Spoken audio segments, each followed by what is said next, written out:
morning, good morning, good morning. I am so thrilled to be before you once again on this day. Remember, if this video speaks to you in any kind of way, feel free to like, comment, and share. This is Empowerment365 with Jamarr Williams. I'm your host, Jamarr, with two R's, Williams, and I am so glad to be able to bring you your daily dose of motivation, inspiration, and empowerment. Without further ado, let's get started. Today is Sunday, October 11, 2020, and today's quote is, I understand the need for a full circle of balance in my life, and therefore will not only find time in order to fulfill the priorities of work, but also set aside time in order to fulfill the priority of reflection. I will say that once again. I understand the need for a full circle of balance within my life, and therefore will not only find time for the priorities of work, but also set aside time in order to fulfill the priority of reflection. That's what today's topic is all about, the importance of reflection. Just 2 weeks ago, we talked about the importance of rest, having an adequate amount of rest. Just last week, we talked about the complement of that rest, which is relaxation. Today, we're going to talk about what happens after you are able to get that rest and able to relax and able to clear your mind and clear your head. What are we able to do? And that is self-reflection. Reflection is linked directly to self-awareness. It is linked to us being aware of who we are, what we are, why we choose to be, where we are in that moment in time, why we choose to be that way in that moment in time, and how we go about even expressing who we are in that particular moment in time. Who, what, when, where, why, and how.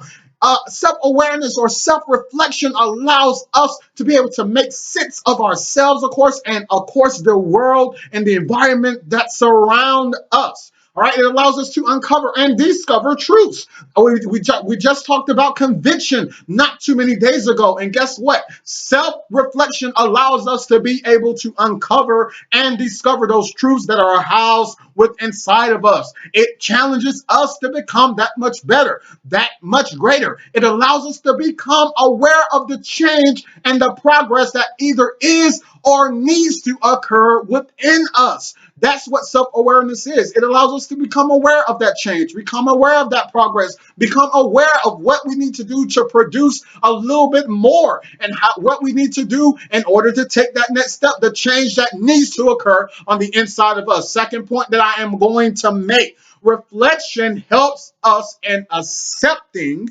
self and others. We have to understand that inside of us, we need to be able to understand the good, the bad, the downright ugly, and what seems to be absolutely impossible to imagine with inside of us. All right. When it comes to us, like I say all the time, I am not perfect. You are not perfect. None of us are perfect. Self-reflection and self-awareness allows us to accept those flaws, to accept those strengths, those weaknesses, to accept the differences that we have within ourselves, within others, to accept different perspectives and be able to challenge ourselves on how we can improve upon those flaws, how we can improve upon those weaknesses, how we can challenge our own perspective by taking in another point of view. Third point that I'm going to make, we need to be able to find a secure, private area so that self-reflection can be done. Remember when we talked about rest and relaxation, how we have to be able to separate from that environment?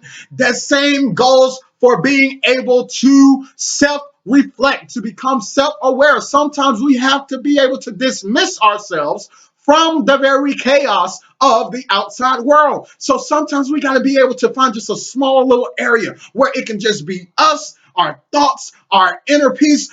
We need to be able to literally evaluate what is going on the inside of us. I know some people may have what they call a prayer closet where they go in and they are literally talking to themselves. They're talking to God, whatever the case may be. Some of us like to be able to, I have a friend, I have a friend that actually sits in his car when he wants to be able to think, when he wants to be able to clear his head. He literally sits in a car, drives to the nearest parking lot. He will sit there for maybe a good hour, just thinking to himself, thinking of the next idea, thinking, how can I become better? Thinking, how can I become greater? greater. Hey, if I go home right now, I know I'll be bombarded with a list of responsibilities, but right now I want to be able to self-reflect. So what am I going to do? I'm going to park in my car for a little bit, whatever the case may be. Some of us, once again, we go for a walk around the lake just to clear our head, just to be able to see our own self, just to be able to see our own environment, looking from a different perspective. That's what self-reflection is all about. And listen, for point I'm going to make, listen, for Fortune 500 companies all around us, they understand the need and the necessity for self-reflection, all right? There's a reason why they are Fortune 500 and Fortune 50 and Fortune 100 companies, because they believe in what they call in the manufacturing world, the healthcare industry, they believe in continuous improvement. There's a reason why they have project managers. There's a reason why they have industrial engineers. There's a reason why they have people in quality control, because they are constantly wanting to test their product. They're constantly wanting to test their services. They're constantly doing focus groups to make sure that they are getting better with what they are producing, with what they are delivering upon. They believe in the power of self-reflection. And guess what? It is an ongoing process for these Fortune 500 companies. When we start our business, when we start that new vision, guess what? We should constantly be looking to get that much better. All right. So my charge to us today is to keep matters of self-reflection ongoing. That's what I want to leave us, the charge I want to leave us with today. We need to be able to keep that manner of self-reflection continuous and ongoing. It should not be one occurrence in time. It is like training and coaching. It should be ongoing within us. We should constantly be asking ourselves, how can I get better? What can I do to take that next step? What can I do to become that much greater? Reflection, self-awareness is a continuous, ongoing process, and that's what I leave you with today. Let it be ongoing. This has been Empowerment 365 with Jamarr Williams. I am your host, Jamarr, with 2 R's, signing off.